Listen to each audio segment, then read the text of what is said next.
There's something you should remember, mister. A man going into Indian country should never be paid in advance.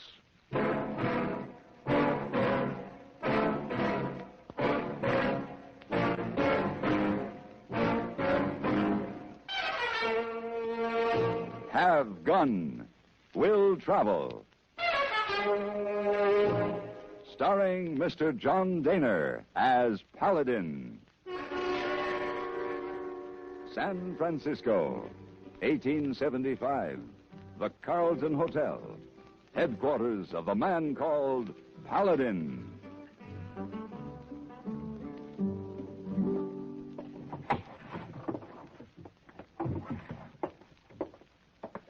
And some socks.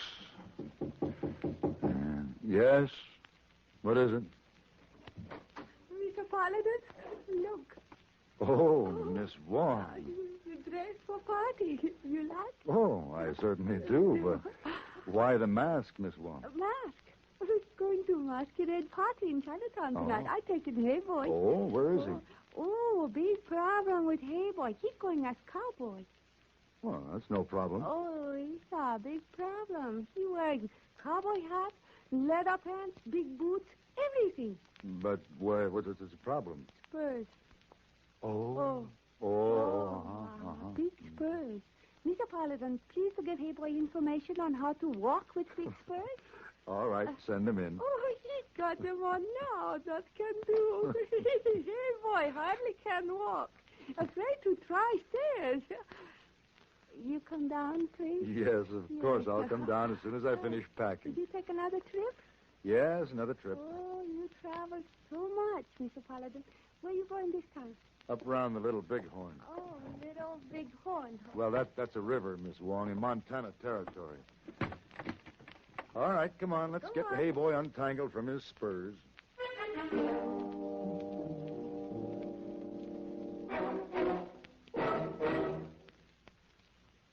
You know, I guess just about the most popular sport in the world, everywhere in the world, is fishing. You hear a lot of discussion among American sportsmen, which is better, the dry fly or the wet fly, still fishing or trolling, lake, stream, or ocean.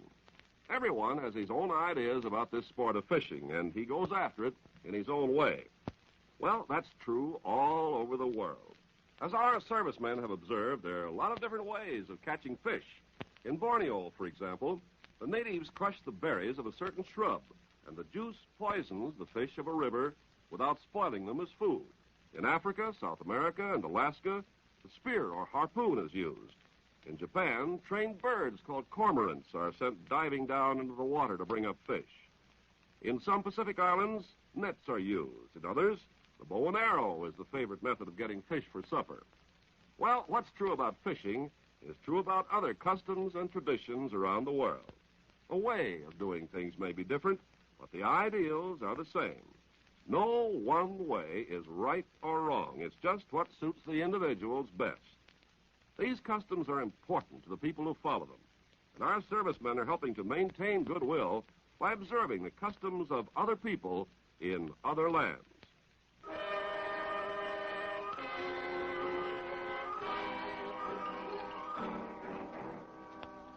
My problem was to find an Army deserter named Henry Carver and persuade him to go back to his outfit.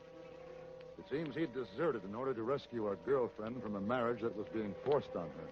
He was asking for money from his family to help him escape into Canada. He and the girl would be at the Billings Waterhole. Montana was no place to be at this time. The Sioux were being pressed by the Army to go back to the reservations. I saw a lot of Indian signs. Several times there were Indian smoke signals on the far hills. Then I saw the waterhole.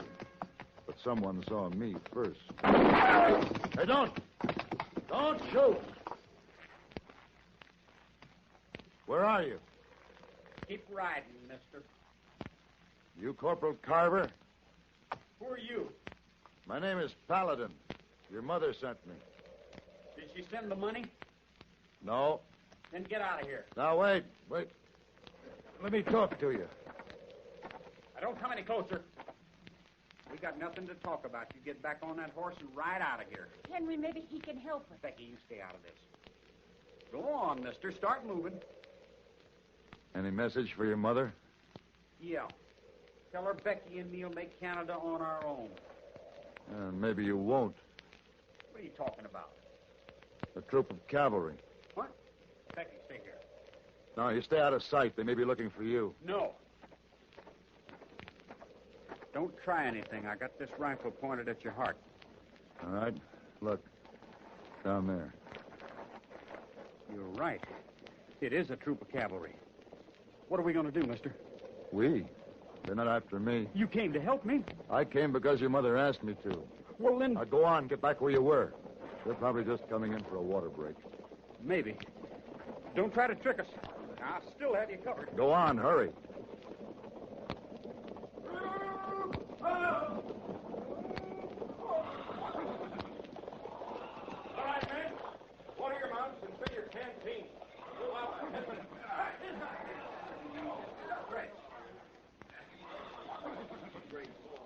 Uncle Landers, when we move out, I want the scouts out. You can push the flank guards farther out, too. Captain. Who are you? John Keel. Paladin, what a sight to see in the middle of nowhere. John Keel. Say... Well, that's right. Captain Keel. Yeah, how long's it been, Paladin? 6, 7 years? Oh, I'm not sure. You came through San Francisco. Yeah, I did, and I've still got the hangover. Oh, Dolan. Yeah, Captain. Yeah. Meet my friend Paladin. Sam Dolan. Paladin? How are you, Dolan? Dolan and his men joined us a couple hours back. Oh, scouts? No, civilian. I'm hunting for a man, but them Injuns, the way they are, I figured traveling with the cavalry was safer. Yeah, I understand. Well, John Keels. Hey, I see you're still riding that same old horse. Comanche? Yeah. Sure. We've been together a long time. What are you doing out here, Paladin?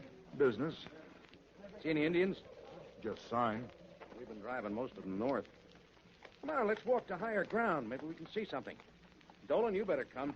Maybe the man you're looking for is around here.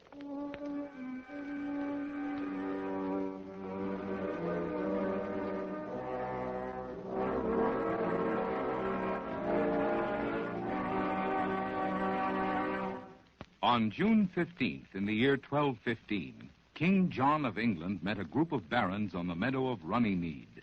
There he placed the royal signature upon a charter which means much to us today. The document that King John signed was the Magna Carta. In later years, from its provisions developed our present-day concepts of trial by jury and the right of habeas corpus, concepts which are a vital part of democratic life. Thus, the Magna Carta, written in England almost 750 years ago, became an important source of American democracy. From the contributions of the past come the principles of the present.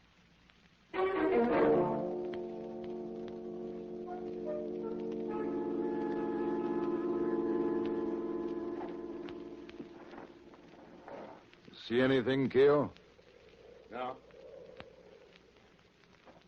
No sign at all. That's good. Well, let's start back down. Yeah.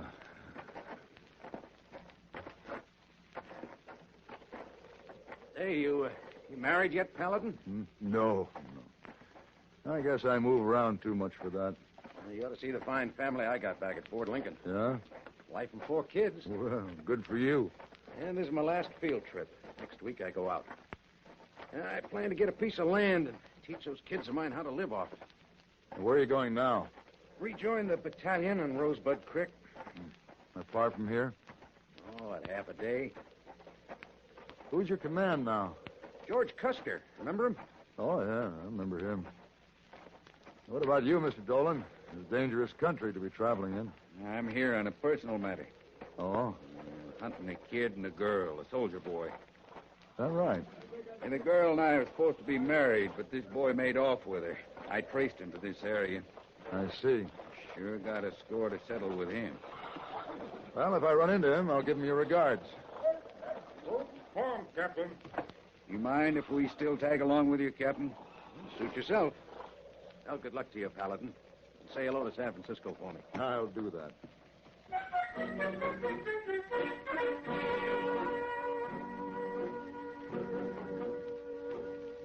I watched Captain Keogh and his men leave. He and I have been in the war together. If it hadn't been for the business of the Carver boy, I'd have ridden on with him. When I was sure they couldn't see me, I edged around the rock toward Carver. Only the girl was there. Where'd he go? I don't know. I'm right in back of you, Paladin. Huh? Don't try anything. Give yourself up, Carver. Maybe you ought to, Henry. Don't talk like that. Get moving, Paladin. You're in my way. I'll step aside. Get on your horse. All right.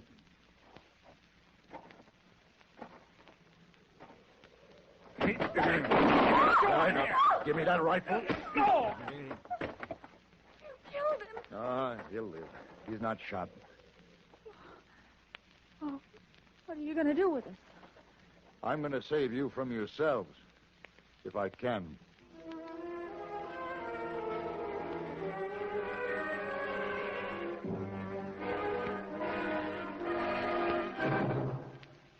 Say, here's a question I'd like to put to you.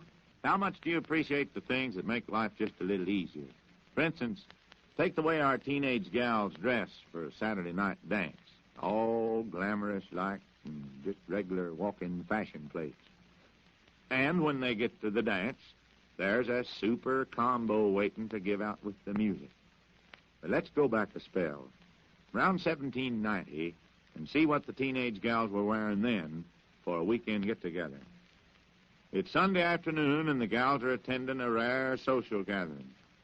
Every last one of them is dressed in a plain, homemade, linsey-woolsey dress dyed with butternut or walnut juice. And there isn't a frill or a bright-colored ribbon to be seen. They don't cotton to such doodads in 1790. Of course, they've all bought their spinning wheels and looms with them, and while they sit and talk, their fingers kept busy. There's stockings to be made for everybody in the family, mittens and shawls for the winter, maybe a pot holder or two to protect Mother's hands from the homemade iron pots. And what do they talk about? Mostly about the time when they'll get married and have their own families to take care of. And sometimes when the Indians pull a surprise attack on the fort, the gals are called out to take their place at the stockade to keep the muskets loaded, or maybe fire one themselves. Yeah, that's what a weekend date meant to the gals in 1790. But to them, it was just part of the routine. Because like their folks, they worked and fought so living would be easier in the future that you're now protecting.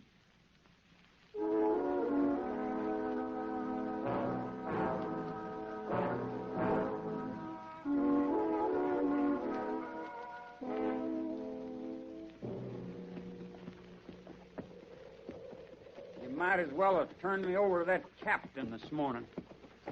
It's not the same as giving yourself up. I'm not giving myself up. Can't you see it's not his fault? He didn't just run away. I begged him to help me. He was in the service. It was his duty to stay there. Huh. Duty. Beating the scrub for a handful of disorganized Indians? Becky was being forced into marrying that old Coop Dolan. You saw him, the kind of a man he is. He's still deserted. Mr. Paladin, there's something you should know. Oh, don't bother, Becky. It won't make any difference to him. We're married, Mr. Paladin, the day after we ran away. Well, my best wishes to you, Miss Carver. However, your husband's right. That doesn't make any difference. Now, wait a minute. Hold up. What now? Looks like there was a camp here not long back. Indians? I don't know.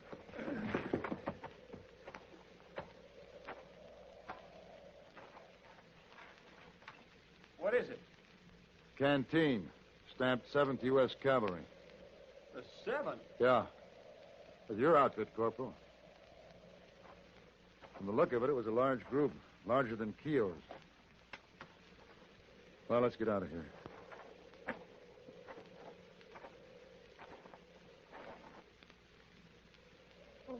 What is it? What are you listening for? Do you hear it? Hear what? I don't know. A rumbling in the ground. Like a lot of horses or distant thunder.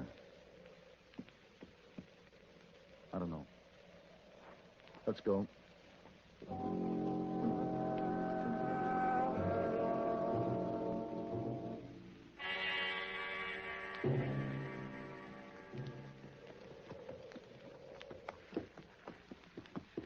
Why are you so worried, Mr. Paladin?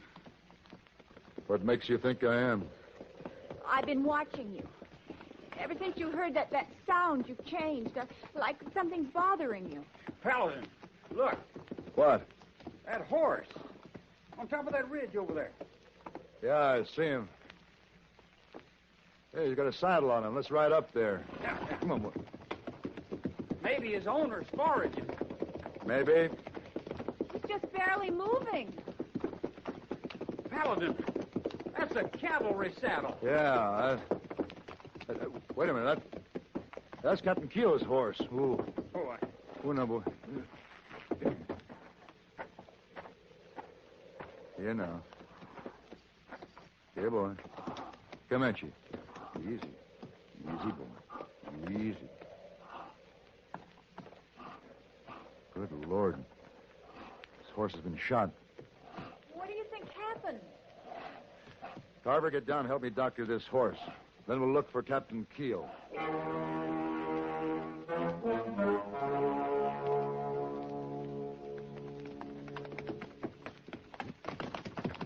Watch your horses don't slip. what are we going down here for, Paladin? I gotta find out what happened to Keogh. Easy. Comanche seems better, Mr. Paladin. Yeah. Come on, let's head down that draw.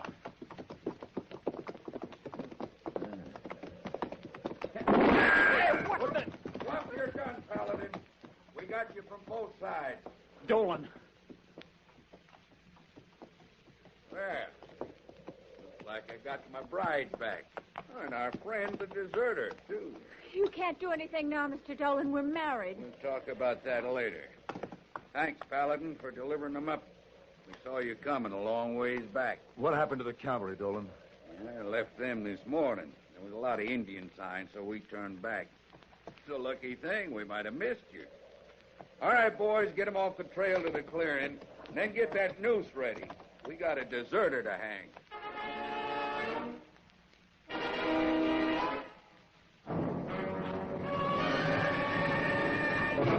With our American servicemen in many countries around the world, they have a wonderful opportunity to observe new customs and traditions.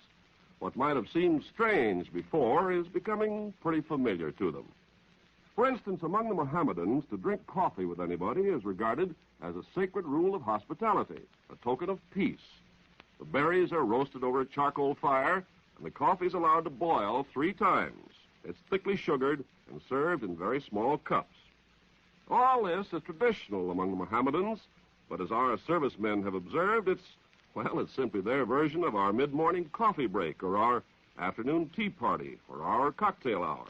It's a time for friends to sit down and relax.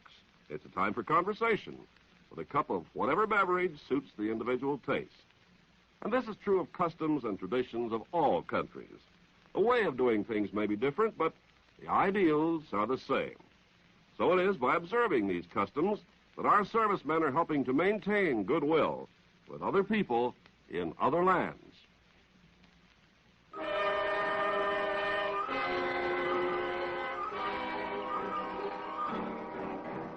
Dolan and the 2 men forced us towards a big tree in a clearing nearby. One man threw a rope over a branch while the other put the noose around Henry Carver's neck. Dolan sat his horse watching with a grin on his face. I waited the chance to get to my derringer. All right, let's get this job done and get out of here. Swat that horse out from under him. Oh, please don't do it. I'll do anything you say. Well, you will anyway. Now, go on, boys. Do it. Get away from that horse. Got a gun. Look out. Dolan. You 2 will get the same thing. We ain't staying. This ain't our business. Come on. Paladin, is Dolan dead? Yes, he's dead. And I've got his gun, Mr. Paladin. Pointed right at you. So drop that derringer. Now, Becky, don't do this. Drop the gun. All right. But you're not going to win anything this way. Henry and I can get to Canada. Oh, can you? There's a cavalry patrol coming this way. Where? Becky, quit talking and get this rope off of me.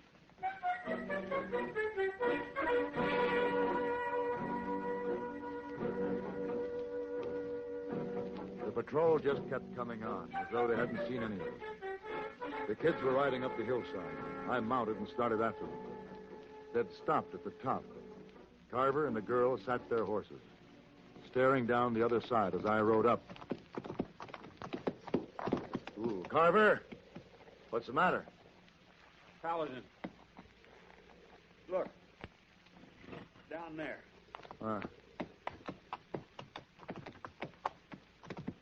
What is it?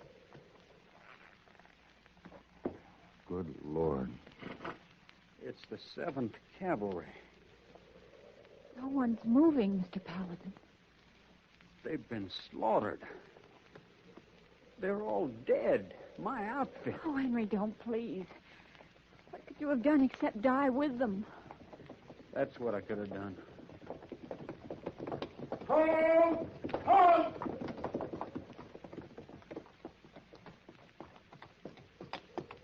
You there. Yeah? I'm Lieutenant Bradley, Chief of Scouts for Colonel Gibbons. We're looking for General Custer's command. Down there. By the river. You'll find all of them. Good. Thanks, mister. Oh, no. They must have been ambushed. Or massacred by Indians. No survivors could come out of that. Well, there is a survivor, Lieutenant. There's a horse. There's another survivor, Lieutenant. Oh, Henry, don't do it. Lieutenant, I'm Corporal Henry Carver. I deserted from the 7th Cavalry. I want to turn myself in. Oh, Henry, please. Becky, try to understand. I couldn't go with you now. Not till I've done what I have to do. All right, Corporal. Fall in with us. Hold on!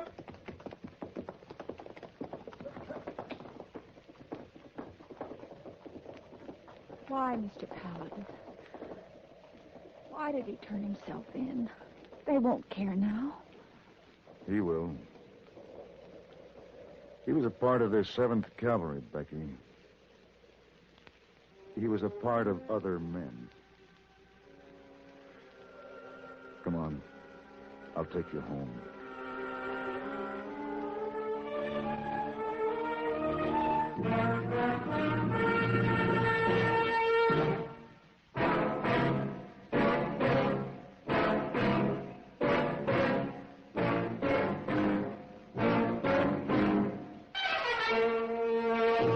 Have Gun, Will Travel. Created by Herb Meadow and Sam Rolfe, is produced and directed in Hollywood by Norman McDonald and stars John Daner as Paladin, with Ben Wright as Hayboy.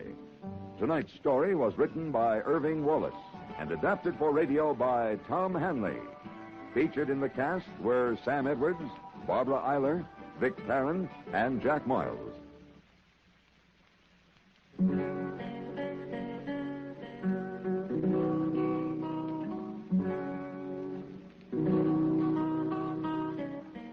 Have Gun Will Travel is brought to you through the worldwide facilities of the Armed Forces Radio and Television Service.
Thank you.